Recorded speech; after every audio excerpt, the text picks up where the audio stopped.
Good evening and welcome to Beyond the Front Page, a show brought to you for the spring 2024 semester here at Cayuga Community College.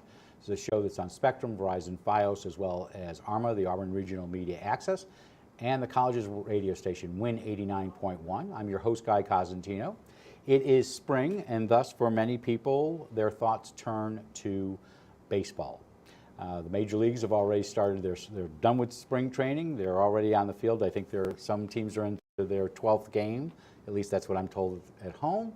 I know the Mets in Syracuse have already started, but baseball does not really officially start in Cayuga County besides for the college Spartans and for high schools. It starts when Falcon Park opens up. And so we are delighted to have in the studio representatives of the Doubledays who have come in to talk about baseball, talk about an event they had this week already. But owner Bob Ohmann has been with the system that we're going to be talking about, the Perfect Game League, and an old friend, Johnya Cousineau, who was very involved in baseball in the 90s and onwards, is the new general manager, so congratulations on that. A great choice, by the way. But we're delighted to have you both here in the studio. So for those who don't know and have not been down to Falcon Park, you have revitalized it with an agreement with the city to have what's called this Perfect Game League. Correct. What is the Perfect Game? Perfect Game League is a league that was started in 2011, and I was part of the league when it started, and I put a team in, or the village in Newark had asked me to put a team in there, and I did. And it became very successful because the Newark market was good. And then in 2015, Geneva came to me and said that they had interest in revitalizing their baseball team that they had that was not doing real well. And we went back in there, and this is the 9th year in there. And then the opportunity came through Bob Julian, who's the president of our league, who used to be president of the New York Penn League. And he said, Bob, you know, it's in your territory. What do you think? And I always loved the ballpark because I can remember as a kid coming over here, watching baseball games. I can remember coming over and playing Mount Carmel in football. And I always had a really good feeling about Auburn. And when I was given the opportunity, I jumped at it and really excited. The first year in, we didn't know what to really expect. And it was pretty successful. And you're going into your 4th year now, correct? 4th year, correct. Okay. And then and it kept increasing, and I had a really good person over here at the time, and because when I owned the team, I had to find somebody that could help me. So how many teams do you own? I own 3 teams. I own the one in Newark. Are you the sole owner of all the teams? Yes, I am. Because Mr. Lewis has been here 2 or 3 years ago. Yes. He's no longer part of the Doubledays organization, correct? Yeah, Don was, when I got the opportunity for the team, I brought him in and gave him a percentage of the team. Okay. And then when he decided to leave, he basically relinquished his possession of his stock. So you're the guy? I'm the only guy. Yep. Okay. And so you mentioned old names such as Bob. Please don't tell Bob Julian I said old names, but Bob Julian, who succeeded Leo Pinckney as the president of the New York Penn League. Correct. Correct. So he's still involved in the Perfect Game League. Yes.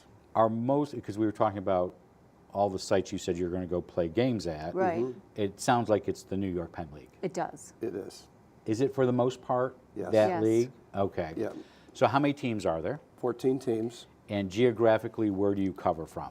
Well, we're from Niagara Falls, New York, all the way up to past Albany. And the towns like Little Falls, Oneonta, they're all in the league with us, Watertown. And they're basically revitalized with this type of baseball. The minor league baseball got to a point where they wanted so much infrastructure change. And then the marketing of it was getting tougher and tougher with the cost. Well, Major League Baseball wanted. Yep, Major League Baseball. And unlike 1992 and 93, they didn't have the leverage that they had with a governor at that time. That's right. Okay. Yep. So who are your players? Our players are from different colleges throughout the country. We currently have about 40 players signed. The players will come from as far away as California. And obviously we have some players from Cougar College. We anticipate we'll have a pretty good team. The coach that we have has been with me. He started in Geneva back in about 2015, and then he kind of retired, and we got him to come back for this year in Auburn. And the thing about him, he's a Hall of Fame coach. He's been coaching baseball for over 35 years. He's got quite a few records. A lot of his players are in the Major League Baseball today. He is, I call him a character coach. He's not like Leo DeRocher or something like that. He loves baseball. He's extremely smart when it comes to it. There was an old saying that you traded a player for a bag of balls and a bunch of baseball bats. It was him. Okay. And the reason he did that, which is really kind of interesting, is the players that he traded were to Canada. And with the opportunity to go to Canada, you couldn't use money. You had to trade them something. Oh, all And right. so he traded them a bag of balls and some baseball bats. So does he do the recruitment of the students? He did. Or do you? He did. It's kind of a jointed effort. I like to say he's recruited most of the team, and I probably recruited the bad players. I can't say that.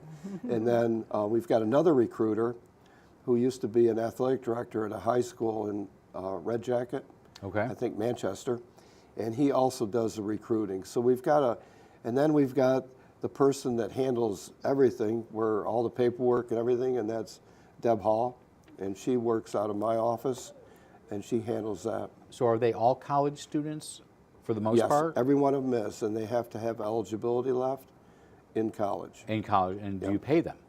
No, we do not. Okay. So in the past, housing was always an issue. I know when the Doubledays, when it was a semi-pro team, housing was an issue. Is that still an issue for you at this stage? No, we're really fortunate to have, the support of Lattimore Hall behind us. And, when I took on this position, I remembered from the past that was always one of the ankle biters that got us to the very end of the season. So it was my goal and Bob's goal to get that wrapped up at the very beginning of the season. And we've had that locked in for quite some time now. So do you have every position that you have that you would put on a field locked in now? Yes, we do.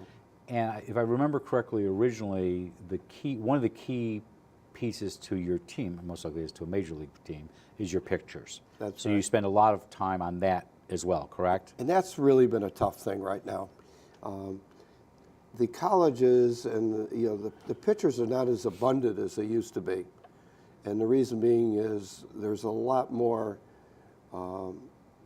There are just not as many out there. If you go up to Emerson Park into that green field, everybody wants to be a pitcher who's 9 years old. Yep. Just so you know. And then as they get older, the pitching has gone away. Now we got enough hitters and catchers; we can find them all day long. Do you I know the original premise with the league was that some of your players in the league or some of your players in one of your three teams go to the majors. Is that still the case? Yep.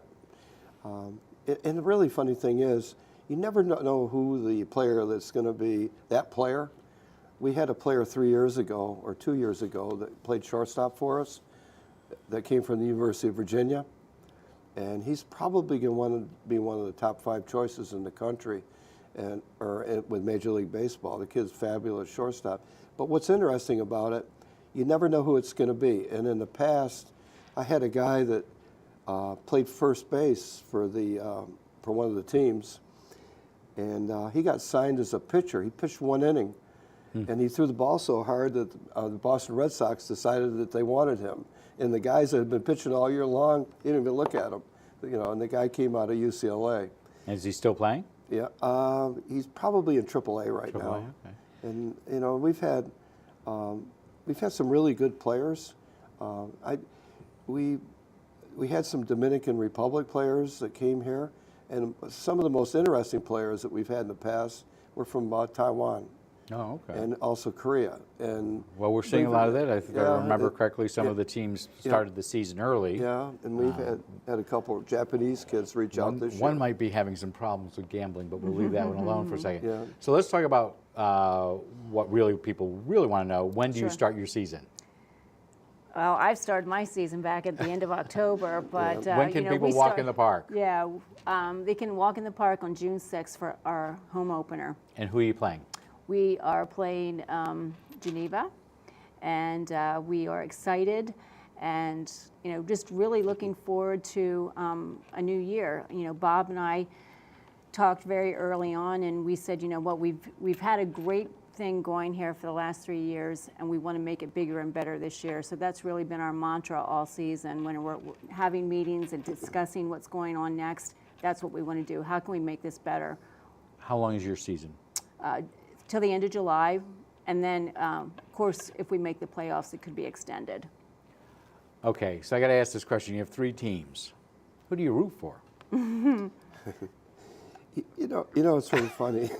I know this is the who's your That's a favorite tough child. question. This is the who's your favorite child question. It's like they all are. It's like, how do you have a favorite child? And the exciting thing about each market has a different thing, because as a I've really liked baseball over the years, because I can follow the Auburn team back to the 1800s when they were in the New York State League or the Right. State League, and then over the years we've had players from Newark that have come over and played for Auburn, Right. That stepped up, Right. and one of the things that I like about the city is their baseball, and it was funny today. I had a meeting in Geneva. And they're not familiar with baseball like they should be, because Geneva's got a lot of history. Well, part of Auburn's role in baseball is because the city owned the team for a while. So taxpayers may have had a bigger role in that. than that. I know on Monday, we're going to get back to baseball, but Falcon Park is a public space. Yes. Obviously, it's owned by the city. The college has put in turf there, which thankfully, rain, shine, or rain, works for you for the season. But on Monday, you did an event for the solar eclipse. What'd you do? We opened the concession stand. We had a lot of activities on the field for kids. It was very fan-friendly, kid-friendly. How many people did you have? Close to 2,000, and it was, it's a difficult event to plan for. You don't know if 100 people are going to show up or 2,000, and it was fabulous. We had the mascots out, both were interacting. So there's some great drone shots and videos of If you the go to mascots. Facebook, there is a great shot of during the eclipse, but you can see the number of people on the field. So why do an event like that? Well, honestly, Cayuga Tourism approached us about it and wanted to know if the ballpark was available. So we did some research, and of course it wasn't being used for anything that day, so we said yes. So at that point in time, Cayuga Tourism did get Chuck Mason involved, and the city really planned the event, and we just helped, that's all. We had some great sponsors along the way that helped us as well. Wegmans provided that fantastic cake. So it was just a great public event, very fan-friendly. So I know this guy named Jeff Sesniak. He might be on the other side of the screen here. He works with our students up here. He often does your announcing at Falcon Park. I don't know if he's doing it for this year. Yep. But one of the things that he always announces are bands that come there sometimes, often on Friday night. Is that a city event, or is that a Doubledays event, or you just partner with them so the concessions are open? Well, this coming year, it's going to be more of a city event. Okay. And we've talked a little bit with Brian, who runs the ballpark, and we're going to probably do 2 of them this year, because that's a real hard thing to plan for also, because if you get the wrong band and if the weather's bad, there's not much that happens. So we're going to kind of play it by ear a little bit and kind of decide, how So we're you also gonna get the handle wrong band, the neighbors complain. Depends on that. and that's one thing you got to be cautious with. So do you expect so I know that you have hosted, and I'm assuming you run I know I'm saying this but the general manager Right. hosts, There's the Chloe Calhoun game that's usually police and fire. I'm assuming Right. that will be again Right. down there. Is that something you sponsor or you just assist with? That's something that we just assist with. Okay. You know, Brian Rhodes, you know, really runs the facility. You know, anything that happens outside of Auburn, Doubleday baseball. So yours is Brian basically handles. So baseball. I just stick with Doubledays. Yep. Okay. So this is the confusing part. Okay. You have a general manager who's going to be on the field with 40 young men. Any women in the league, by the way? No, not No, yet. Not yet. Oh, just Okay. out of curiosity.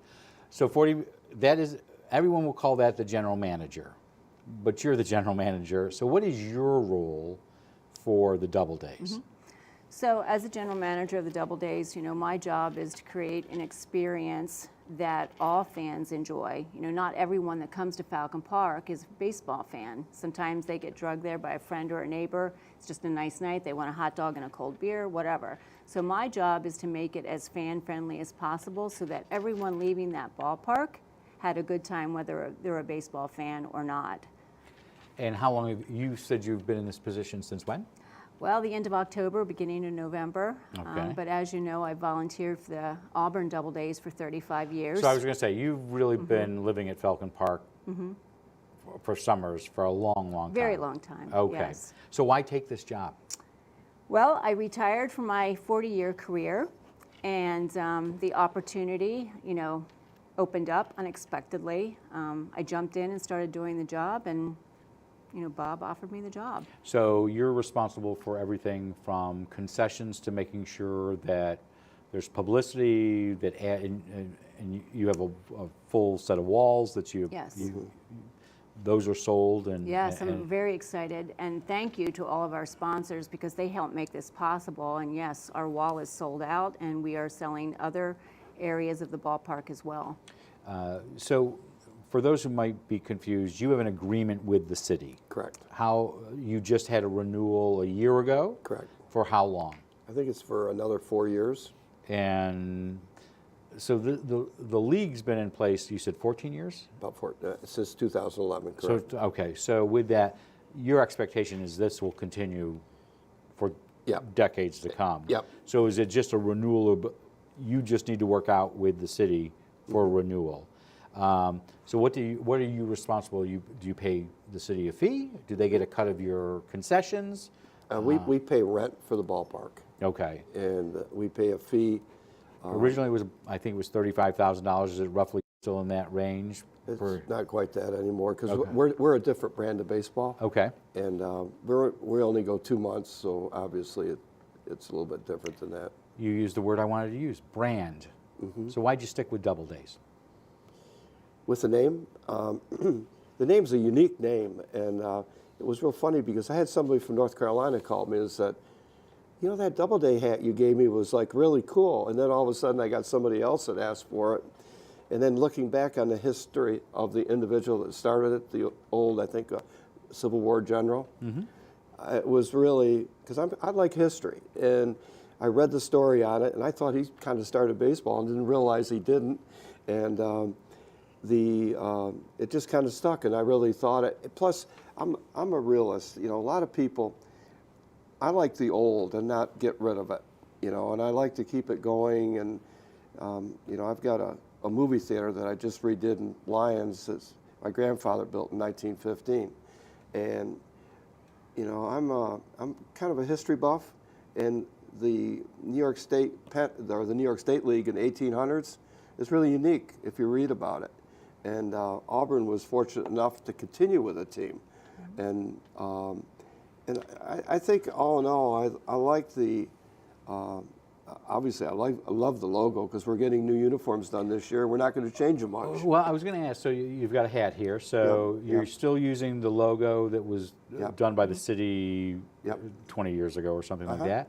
Yeah. Have you sold out of all the old stuff the city purchased when they owned it, and what new stuff do you have that people can buy? Well, you know, the old stuff, the stuff that we were left with were extra large stuff where they didn't fit anybody. Okay. So we got a few of them still left, but the big thing is our hat right here that we're using is a league-wide hat because the Perfect Game League is basically like the old New York Penn League. You know, we've got contracts with people for hats. We've got contracts with, you know, umpires, you know, with our insurances and things like that. So we're I call it, it's a large corporation that handles all the teams, even though we're individually owned in each market. What are the names of your two other teams, by the way? The Geneva Red Wings and the Newark Pilots. And I know it's still early. There's still maybe less than 60 days to go for your season. Yep. How can people buy tickets? Well, they can either call the office or stop by. We've been actively selling season tickets. We've sold well over 100 so far. And it's roughly a 2,800 seat facility, Yes, correct? it is, correct. Okay. So how much are box seats? Box seats are $149. Season tickets are $99. And I know this is not indicative of you. You can see it on television if you watch any game. How do you keep people out of seats that are sold to other people? Well, we did. Is that a question you get every day? We did have a very good usher last year, and she's coming back, and that really helps. You know, I think it's all in the approach. You know, I think it's a great way to just upsell. If you really like this seat, you know, Buy it. We can get you another one. So speaking of that, and so it is a community event. Where do your employees come from? Colleges, you know, a lot of our employees are interns. You know, Okay. so. But we hire a and lot we- of people from Auburn. Right. So I know there's Yeah, a we've lot got of high kids. school age Yeah, students who work in concessions. Yes. Correct. Concessions seemed to work really well last year. I Right. went to a couple of games. That is always a challenge. Anything new that you're doing with concessions this Yes. year? Well, you know, the big thing when we got in here, that was a big complaint that everybody had. So what we had to do is put together a streamlined approach for it, and we'll obviously keep that in place today. We've got a couple ideas with different products and things like that. You know, I think the biggest thing on concessions is to keep it moving, like you said. And we never did credit cards before, but we're gonna do Venmo this year, which is gonna be a little bit easier for people. You know, I was surprised, and I know a local pizzeria, it took him almost 20 years to figure out that he needed to do Venmo.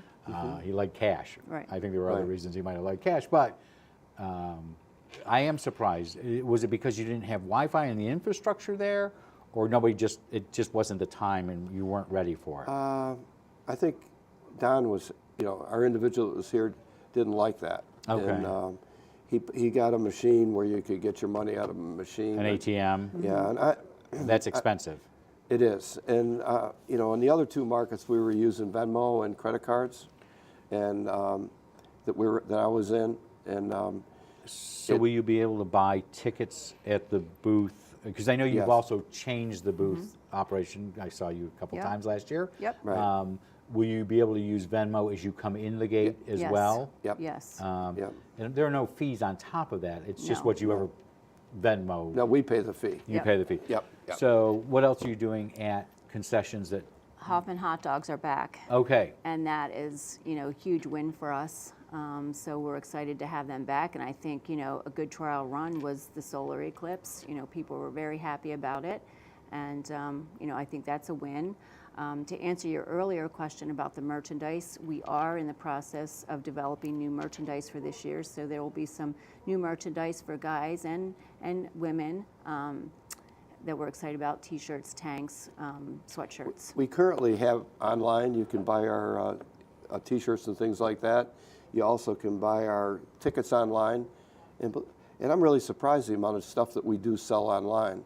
You know, the 100 tickets that have been sold out of here, we've sold even more online with our, we've got a pretty streamlined system. So are you down there all the time now? Or, Yes. Is the office open Yes. as a regular office now? Yes. So if somebody wants to go buy season tickets, they can go do that. Yep. And Absolutely. do you have a goal? Yes, I know you want to sell out. I got Right. that part. Give me a realistic. Well, my goal was to beat last year, so, Okay. you know, and we're well on our way to do that. We are ahead of last year's number at this point in time. Yeah, we're ahead on advertising, ticket sales, and we've also sold out. You know, we sold a lot of tickets going into the season too. which is really encouraging. And so you're working on wait times. You got young people working there. Yep.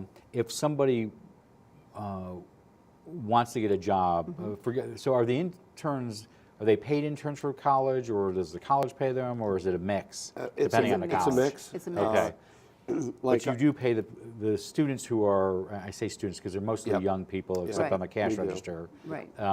They all look like they're in their teens, so I'm Right. assuming they're paid hourly. they're paid hourly. Are you still looking for people to work that way?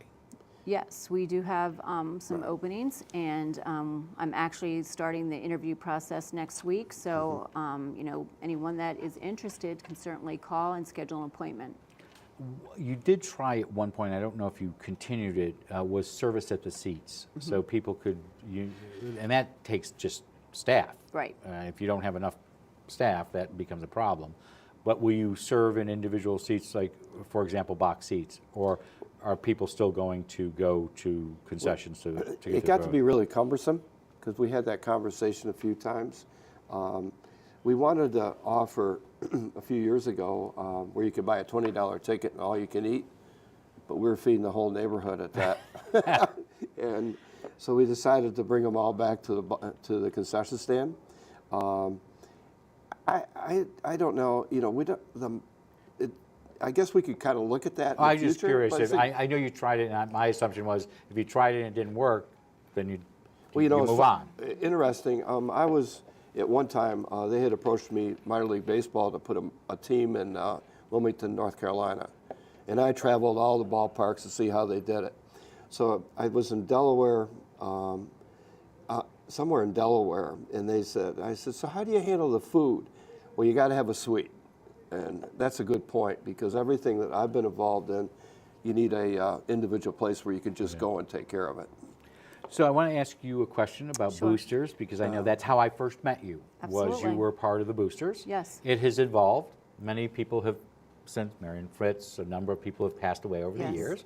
But are the boosters still a part of the Doubledays organization? Absolutely. You know, we love our booster members, and they are huge supporters of Auburn Doubleday baseball. And, you know, just to give them a shout out, you know, I couldn't have done Monday without them. You know, they were my kitchen help on So what will Monday. they be doing for the season?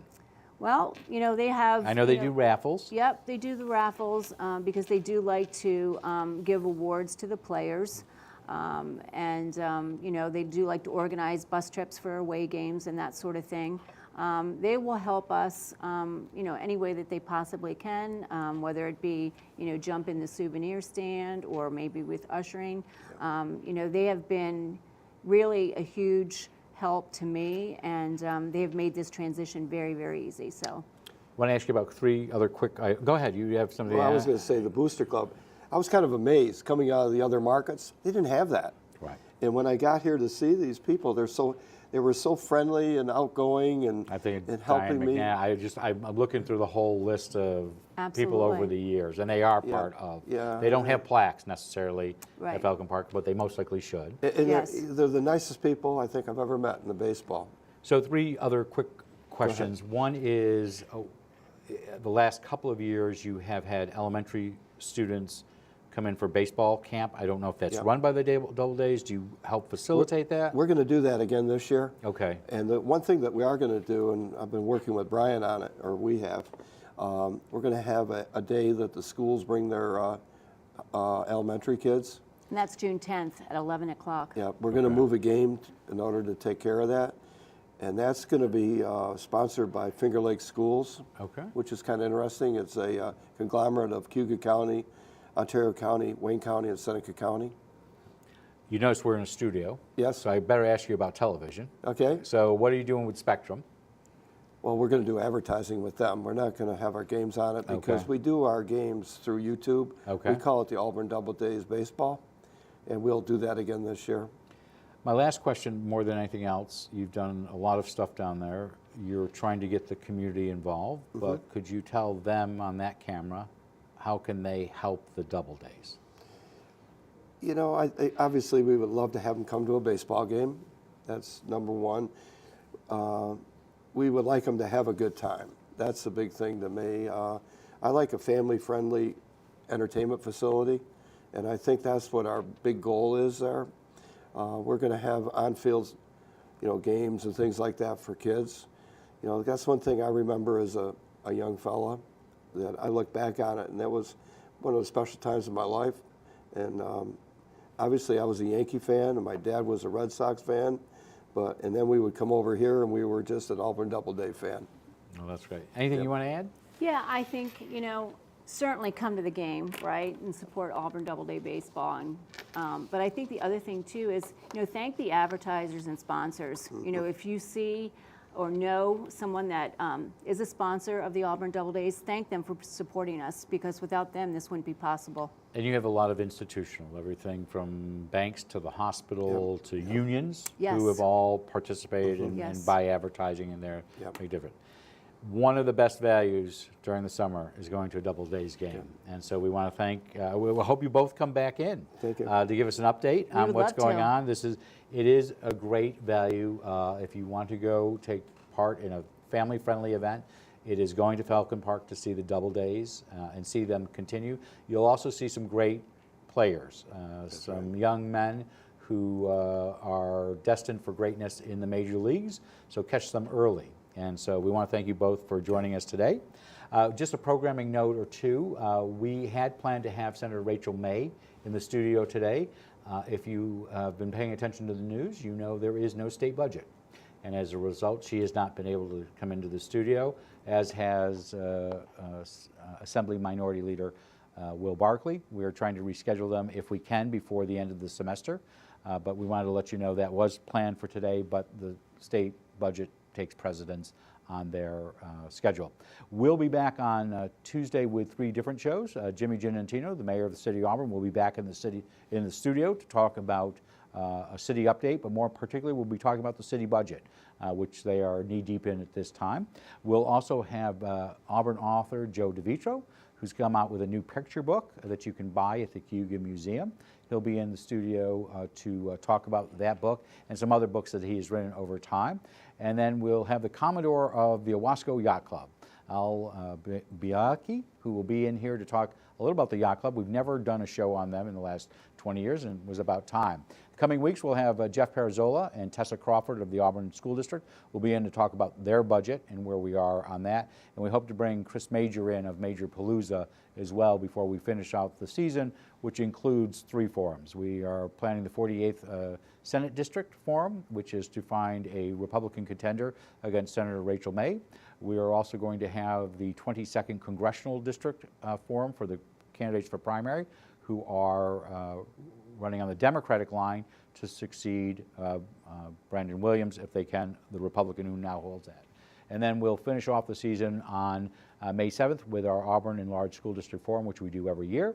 So please join us for that. If you have questions, not for the forums, but for our guest, or would like us to bring in a guest, let us know at cozguytho@aol.com. I'm Guy Cousineau for Cayuga Community College. We hope you have a good night. We'll see you back here in the studio on Tuesday.